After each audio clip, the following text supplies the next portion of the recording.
Kita sampai pada masa di mana kita bisa menikmati mobil yang ganteng, eksotik tanpa perlu bayar mahal.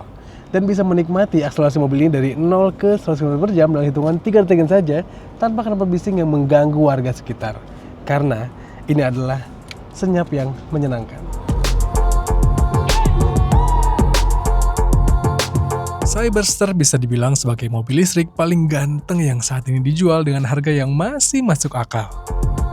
Ya, sebenarnya ada sih beberapa mobil sport full elektrik kayak BMW i5 M60 hingga Porsche Taycan Electro. Tapi harga kedua mobil itu mungkin 2-3 kali lipat MG Cyberster ini. Karena MG menjual Cyberster ini dengan harga hanya 1,7 miliaran. Harus diakui harga segitu nggak masuk akal untuk sebuah mobil se-eksotik ini. Mobil yang full elektrik, roadster, cabriolet, bahkan hadir juga dengan model pintu yang sisters doors atau pintu gunting.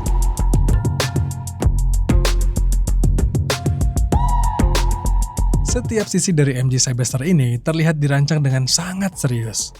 Tampak mukanya kelihatan agresif dengan model bonnet yang panjang, lampu menyipit, hingga model sirkulasi udara yang aktif. Postur dan garis desain mobil ini dari samping juga tampak sangat proper. Kesan mobil Eropanya masih kental, mengingat cikal bakal MG dari Britania Raya. Apalagi emblem tulisan 100 tahun anniversary MG juga menguatkan keseriusan mereka dalam mengembangkan mobil-mobilnya, termasuk Cyberster ini.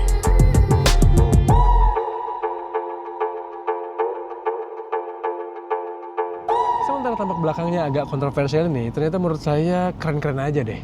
Penggunaan lampu sen yang model panah kayak gini, serta tulisan Cyberster yang dibuat kecil di tengah, ternyata manis teman-teman. Dan yang harus dijempol adalah MG merancang mobil ini dengan desain yang otentik, gak niru sana atau niru sini.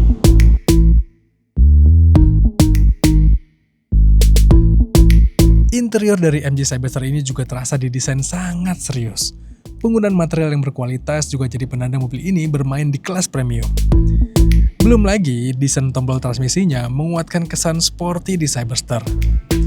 Kehadiran model setir flat bottom dengan banyak tombol fisik juga membuat adrenalin kita jadi terpacu.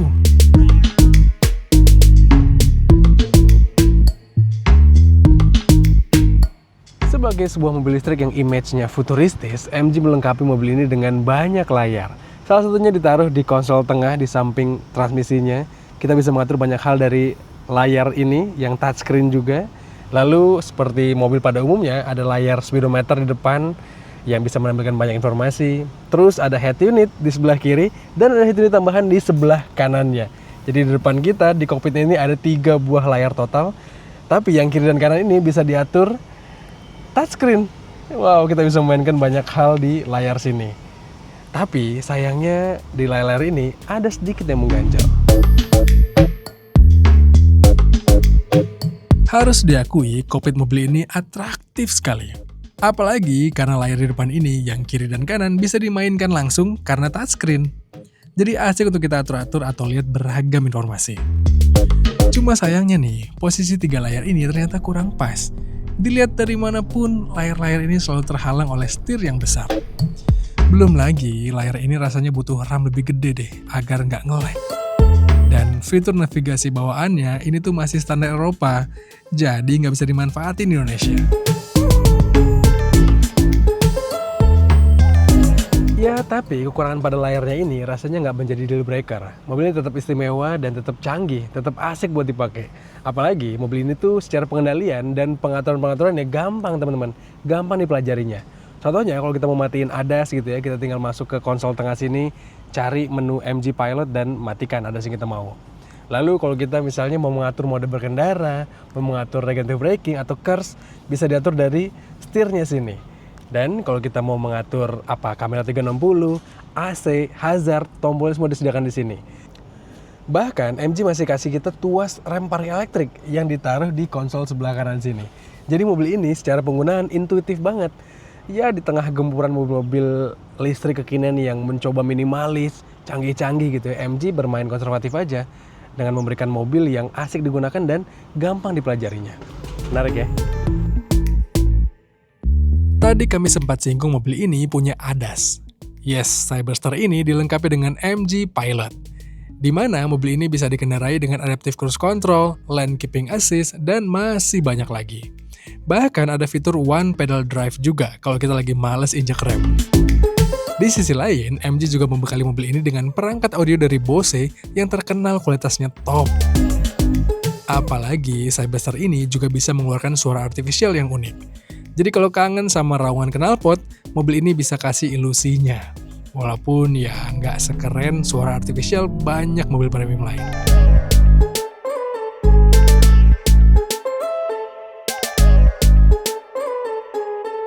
Tapi menyetir mobil ini tuh auranya terasa keren banget teman-teman. Karena ya kapan lagi coba kita pakai mobil eksotik, supercar yang siap dipakai sehari-hari tanpa perlu khawatir akan banyak hal.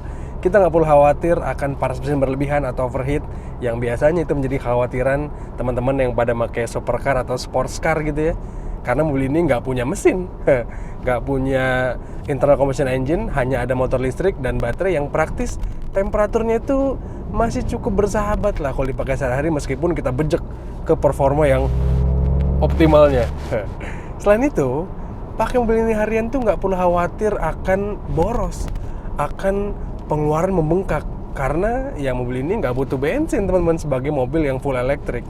Kita nggak perlu mencari ribet-ribet bensin yang mungkin speknya kita butuhkan, terus nggak perlu khawatir harga bensin yang makin hari makin tinggi karena mobil ini diisi dengan baterai yang notabene harga listrik per kWh itu jauh lebih murah dibandingkan harga bensin per liter.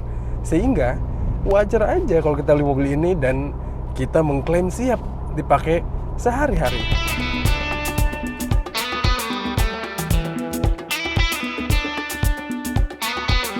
Dengan performanya yang buas, MG Cyberster ini kalau kita ajak ke peak performance-nya, memang bisa diklaim meraih tenaga hingga 544 PS dan torsi 725 Nm. Jelas itu tenaga yang nggak kecil. Bahkan diklaim untuk melesat dari 0 ke 100 km per jam butuh waktu hanya 3,2 detikan aja. MG membekali Cyberster dengan banyak mode berkendara yang bisa kita manfaatin, mulai dari comfort, sport, hingga custom. Bahkan kalau kita tekan tombol kecil di setir sebelah kanan ini, maka tenaga buasnya akan langsung keluar, atau MG sebut dengan mode super sport. Jadi ya ada banyak karakter yang bisa kita pilih ketika bawa mobil ini.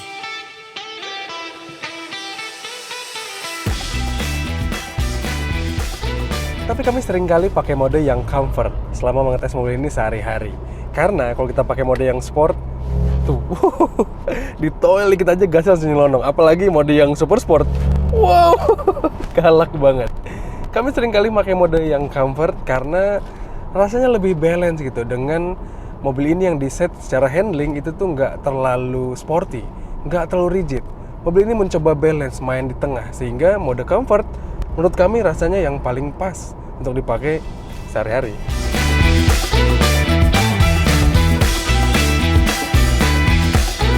Perlu diingat bahwa mengganti mode berkendaranya gak serta-merta merubah settingan suspensinya, karena MG tidak menghadirkan shock model adaptif ke Cyberster ini.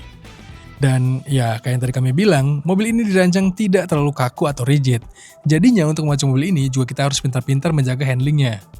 Untuk mobil ini, high speed cornering rasanya tidak meyakinkan itu deh. Masih banyak mobil sport di kelas ini yang mungkin tidak full elektrik dan lebih meyakinkan. Di sisi lain, karakter shock seperti ini terasa lebih umum dan asik buat kita pakai berkendara bersama pasangan atau teman. Masih ada redaman shock yang terasa, jadi badan nggak terlalu pegal. Roadster perkotaan banget deh, mobil yang senyap, jadi enak buat pakai menikmati jalan. Dan ya nggak selalu galau-galan kan?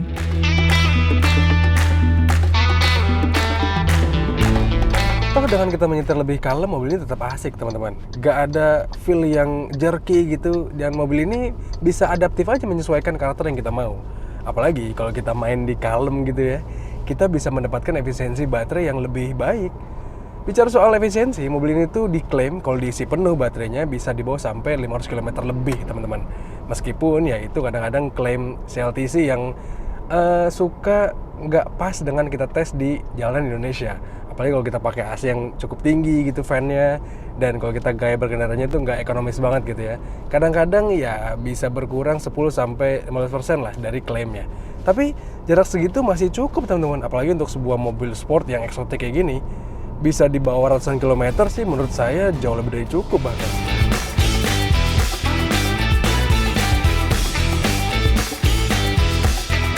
Ngomongin baterai nih, MG Cyberster ini punya fitur Vehicle to Load. Jadi listrik dari baterainya bisa dialirkan keluar untuk nyalain elektronik. Nah, di sisi lain, sepengetahuan kami, baterai Cyberster ini untuk ngecasnya jarang banget dapat yang optimal. Seringkali kami ngecas meski sudah DC charging, tapi daya masuknya terbatas. Jadi waktu tunggunya nggak sebentar nih. Selain itu, masih ada beberapa kekurangan lain yang perlu jadi catatan nih. Salah satunya ini, model pintu gunting. Yang ternyata itu tuh cara pakainya agak nggak praktis sih. Lama waktu tunggunya dan juga terlalu mencolok kalau kita lagi parkir di tempat yang ramai. Selain itu, kekurangan yang paling mengganjal selama kami tes mobil ini adalah dari posisi berkendaranya yang kurang ergonomis untuk mobil sport. Ini tuh kurang ceper deh, kurang rendah gitu. Jadi kagok nyetirnya.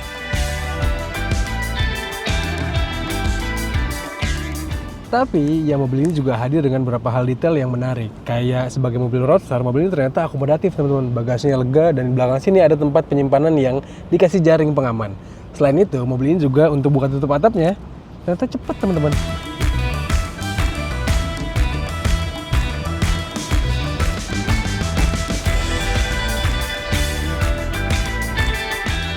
Dari pengetesan panjang yang kami lakukan ini, nilai yang harus kami berikan kepada MG Cyberster ini jelas tidak kecil.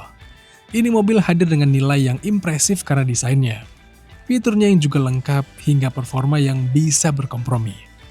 Apalagi harga jual yang menarik dan masuk akal juga membuat MG Cyberster layak sekali dipinang oleh kita-kita yang sedang mengincar mobil sport full elektrik. Menurut kalian, gimana?